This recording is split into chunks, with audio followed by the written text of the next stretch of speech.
Daddy important అంటే helmet important. అర్థమవుతుందా?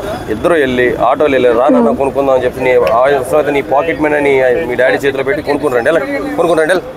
నీకు అర్థమైందా? ఏం అర్థమైంది? వెళ్ళారా? నా మీద కోపంగా ఉందా నీకు? నా మీద కోపంగా ఉందా? కోపంగా లేదా? కోపం ఉండాలి కదా.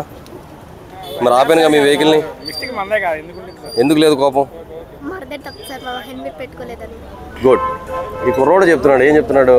మాదే తప్పు కదా సార్ హెల్మెట్ పెట్టుకోలేదని. నాన్న, రోడ్డు మీద హెల్మెట్ లేని కారణంగా వేలాది మంది చనిపోతూ ఉన్నారు రోడ్ల మీద అనవసరంగా.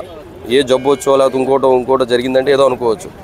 హెల్మెట్ లేని కారణంగా రోడ్డు మీద ఏదైనా యాక్సిడెంట్ అయినప్పుడు రోడ్డు మీద పడి తల పగిలి చనిపోతున్నారు.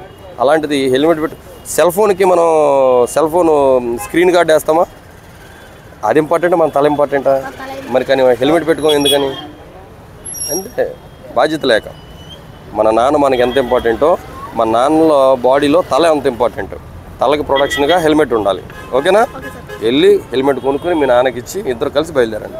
ఈరోజు ఒక్కరోజు ఒక అరగంట స్పేర్ చేస్తే లైఫ్ లాంగ్ డాడీ ఎప్పుడు అందరూ కలిసి ఉండొచ్చు. నువ్వు వెళ్ళండి. వచ్చిందా హెల్మెట్? ఎక్కడిదే? రైట్. Okay, thank you.